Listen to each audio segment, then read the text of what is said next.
round of applause for coming out tonight.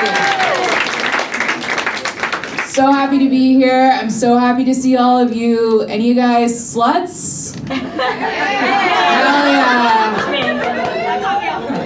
I used to be a bit of a slut myself, and not the empowered kind like y'all. I was the sad kind. And I've had friends be like, oh, Jenny, you shouldn't call yourself a slut. And I'm like, all right, fine. It's 2023.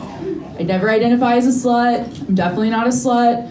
I'll just say that whenever I walk more than 3 blocks in my neighborhood, I do automatically connect to Wi-Fi. I don't know what's up with that. It's hard being a slut when you're me because I've dated a lot of gay men. I feel like some of you are wondering, like, how much is a lot? Well, at this point I might as well just like stand in the closet doorway. Because I am the last stop on the way out. You know, they say behind every powerful man is a woman. And I guess behind every power bottom is me. Yeah, every time I go to a pride parade, I'm just like, you know what? You're welcome. I did get an IED. Hold your applause. Yeah, I got an IED because it turns out gay men can still get you pregnant. So it's like, fool me once. I do have a boyfriend now, and he's straight. I think. Nah, it's cool. Are you guys in relationships? Yeah. Some of you? Yeah, just one strong yes. Okay. All right. No, I really like being in a relationship. I do, because when I was going on a lot of dates, I was always really scared of getting murdered. Yeah. Ladies, you're scared of getting murdered out there? Yeah, hell yeah. I think for me, it's because I watch a lot of true crime.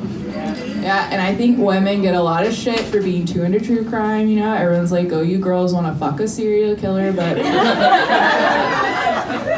I don't. I don't watch it for the act of murder. I watch it because it's the only time I get to see a man actually carry out an idea. Right? Like, yeah, it's not the idea you want, but that dude had a thought and he planned it out. You don't see that every day. Been getting into local true crime, researching haunted houses in the area, and as I've been reading the stories, I found myself getting like oddly inspired. And I think that's the reaction I'm supposed to have. Like, there's this one haunted house in Maryland, and here's what happened. A family was living there. The dad comes home one day, he just goes crazy ballistic, murders his entire family, except for the oldest daughter, because she was out on a date with a Baltimore Ravens player. And I just think that is so inspiring. Because it's like, how many times has an NFL player actually prevented an act of domestic violence?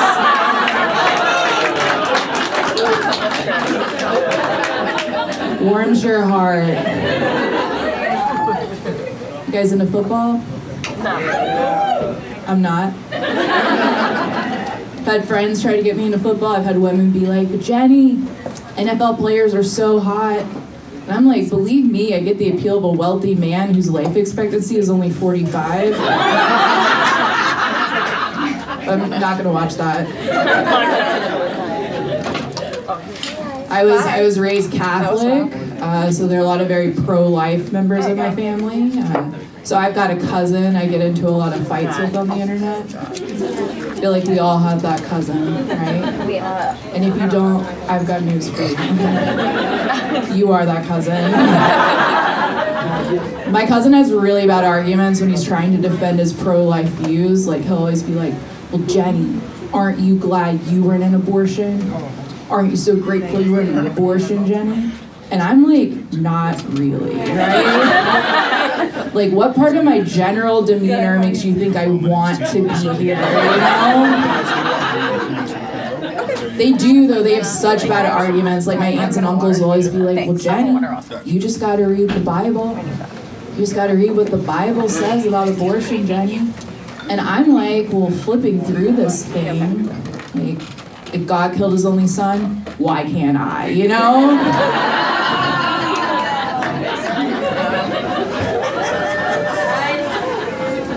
I feel like that joke made us all grow closer. You know? I'm a new dog mom. Thank you, yeah. That's a transition out of the abortion material. Got a 9-month-old golden retriever. She's awesome. Yeah, she's the best. Yeah, I rescued her from an animal sanctuary in Westchester, Pennsylvania. And I love my dog, I do. I love her, but I will admit, when I was first driving her home, I was probably about 10 minutes into that drive, and I was like, all right, the government needs to do more for single moms.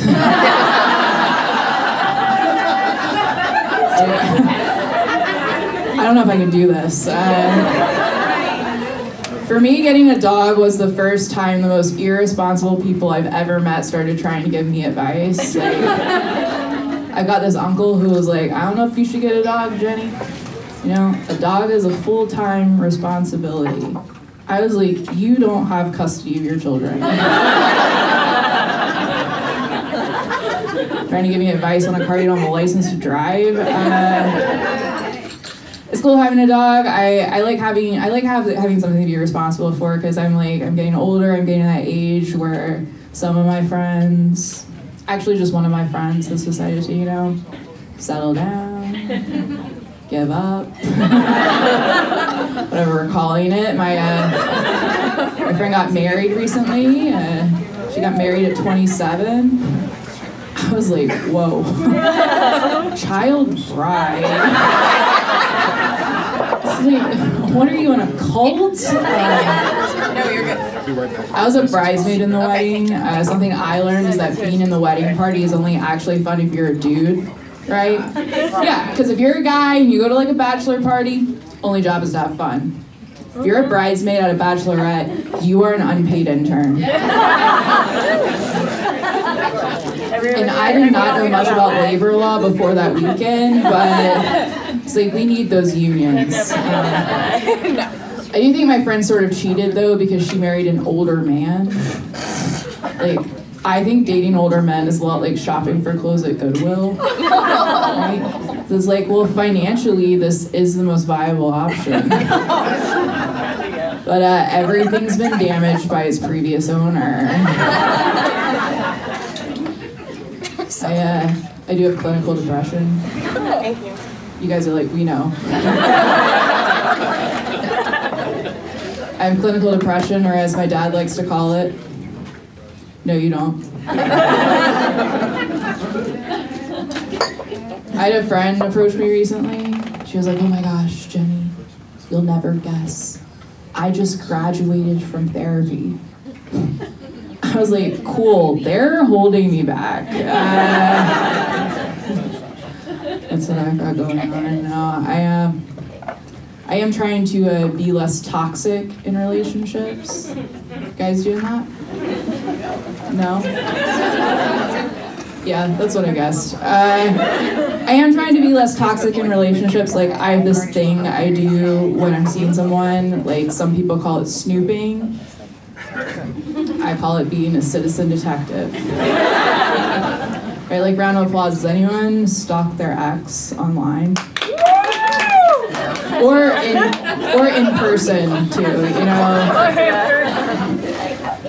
Round of applause. Does anyone stalk their ex's new girlfriend on Goodreads?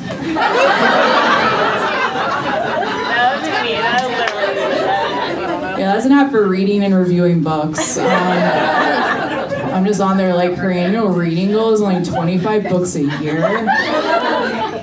Dumb little bitch. All right, are you guys excited for a great show?